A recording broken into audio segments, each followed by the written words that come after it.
আসসালামু আলাইকুম রহমতুল্লাহি ওয়া বারাকাতু। আজকের এই ভিডিওটিতে আপনাদেরকে দেখাবো কিভাবে ইপিএস আইডি ক্রিয়েট করতে হয়। প্রথমেই আপনাদের যে ডকুমেন্টসগুলো প্রয়োজন হবে, প্রথমত হচ্ছে আপনার 16 সংখ্যার যে ইপিএস আইডি নাম্বার, ওই আইডি নাম্বারটি প্রয়োজন হবে। দ্বিতীয়ত হচ্ছে আপনার পাসপোর্ট নাম্বারটি প্রয়োজন হবে এবং তৃতীয় হচ্ছে আপনি ইপিএস টপিক আবেদন করার সময় যে মেইলটি ব্যবহার করেছিলেন ওই মেইলটি প্রয়োজন হবে। এই তিনটি ডকুমেন্টস আপনার অবশ্যই প্রয়োজন হবে ইপিএস আইডি ক্রিয়েট করতে হলে। আমি একটি ব্রাউজার ওপেন করে নিলাম, তারপর হচ্ছে গুগলে আমি প্রবেশ করব। গুগলে গিয়ে এখন আমি eps.gu.kr এই ওয়েবসাইটটি সার্চ করে আমি ওয়েবসাইটে প্রবেশ করব। এখানে আমি ওয়েবসাইটটিতে প্রবেশ করলাম। প্রথমেই যে ওয়েবসাইটটি চলে এসেছে ইপিএস অর্থাৎ এমপ্লয়মেন্ট পারমিশন, এটাতে ক্লিক করব। জি, এটাতে ক্লিক করার পরে আমার একটা ইন্টারফেস চলে আসবে। ওয়েবসাইটের ইন্টারফেস, এখানে একটি বক্স রয়েছে লগ ইন করার। জি, আমি এই বক্সটিতে চলে আসব। সাইন আপ অপশনটিতে ক্লিক করব। ডান পাশে নিচে যেই অর্থাৎ নিচে যেই সাইন আপ বাটনটি রয়েছে, সাইন আপ অপশনটি, এটাতে ক্লিক করব। আচ্ছা, ক্লিক করার পর আমার এই অপশনটি চলে এসেছে। এখানে দুইটি অপশন, এখানে হচ্ছে ইপিএস টপিক আইডি প্লাস হচ্ছে কি পাসপোর্ট আইডি নাম্বার, তাই না? দ্বিতীয়ত আরেকটি অপশন হচ্ছে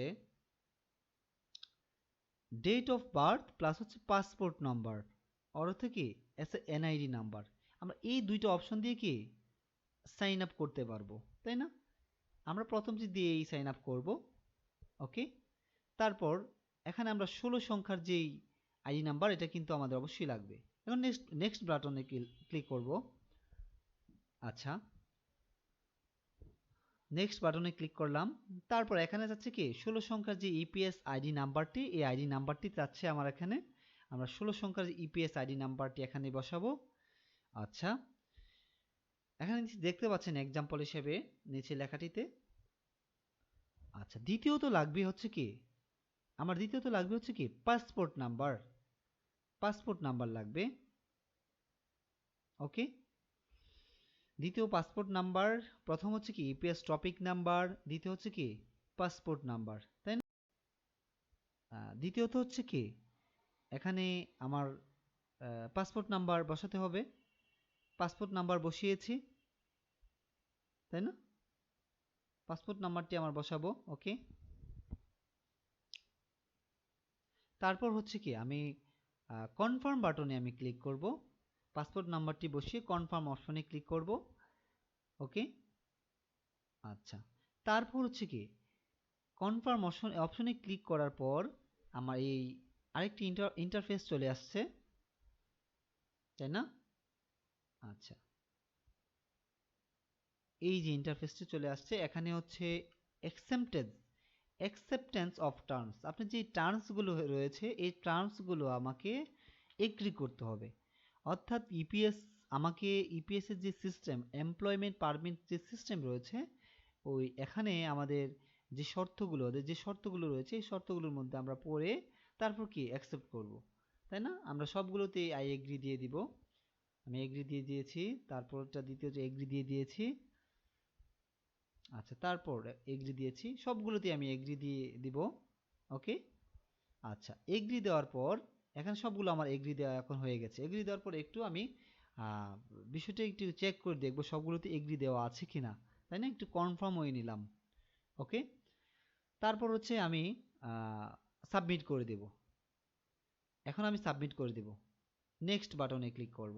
ওকে, তাহলে আমি নেক্সটে ক্লিক করলাম। আচ্ছা, নেক্সটে ক্লিক করার পর আমার এখানে চলে এসেছে, আমার নাম চলে এসেছে, আমার বার্থডে চলে এসেছে, তাই না? আচ্ছা, এখন আমাকে যে স্টার মার্ক করা, যে স্টার অর্থাৎ রেড কালার যে চিহ্নগুলো দেওয়া আছে, এগুলো অবশ্যই আমাকে কি পূরণ করতে হবে, তাই না? তাহলে আমি এখানে লগ ইন একটা আইডি দিব। প্রথমে কি লগ ইন একটি আইডি দিব। আমি প্রথমে ছোট হাতের লেটার দিব, তারপর হচ্ছে নাম্বার দিব, এই দুইটি দিয়ে আমি কি আমার একটা সংখ্যা তৈরি করছি। আপনার উদাহরণস্বরূপ আমি নিচে স্ক্রিনে দেওয়া আছে, এইভাবে আপনারা দিতে দিতে পারেন। আচ্ছা, আমি এইভাবে দিয়ে দিলাম। তারপর হচ্ছে আপনারা একটি পাসওয়ার্ড ক্রিয়েট করবেন, একটি পাসওয়ার্ড, ঠিক আছে? একটি পাসওয়ার্ড ক্রিয়েট করবেন। পাসওয়ার্ড ক্রিয়েট করার পর আপনি বড় হাতের পাসওয়ার্ড দিবেন, একটি যে কোনো একটি সংখ্যা দিবেন, তারপর হচ্ছে ছোট হাতের দিবেন, এরকমভাবে। তারপর হচ্ছে কি আপনি স্পেশাল ক্যারেক্টার দিতে পারেন, তাই না? আমি আপনাদের যে কোনো একটা পাসওয়ার্ডের উদাহরণ দিয়ে দিচ্ছি এখানে স্ক্রিনে, আপনারা দেখতে পারেন এরকম পাসওয়ার্ড দিতে পারেন স্যাম্পল হিসাবে। তারপর রিটাইপ পাসওয়ার্ড, আপনি যে পাসওয়ার্ডটি প্রথম দিয়েছেন দ্বিতীয়ত ওই পাসওয়ার্ডটি আপনি কি দিবেন, ওকে?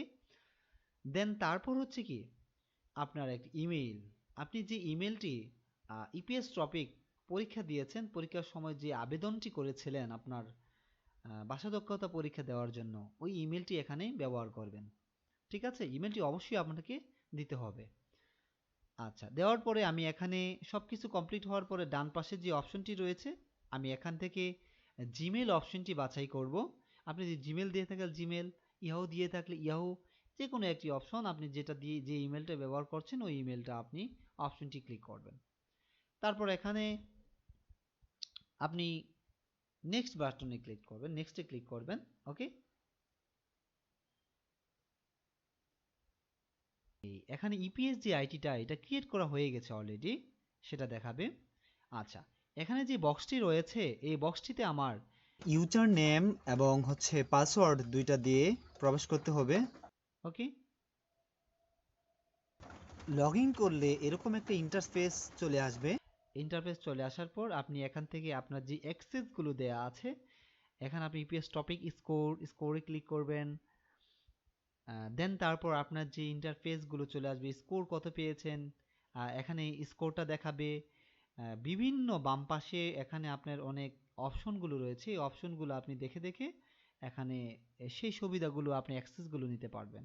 তারপর হচ্ছে অভিবাসন প্রক্রিয়া অবলোকন, আপনি কীভাবে অভিবাসন প্রক্রিয়া অবলম্বন করলেন সেটা আপনি দেখতে পারবেন।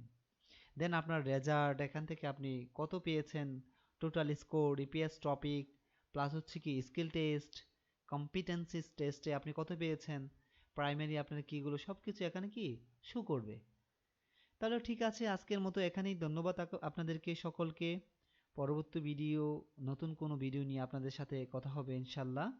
Thank you so much. আল্লাহ হাফিজ। আসসালামু আলাইকুম ওয়া রাহমাতুল্লাহি ওয়া বারাকাতুহু।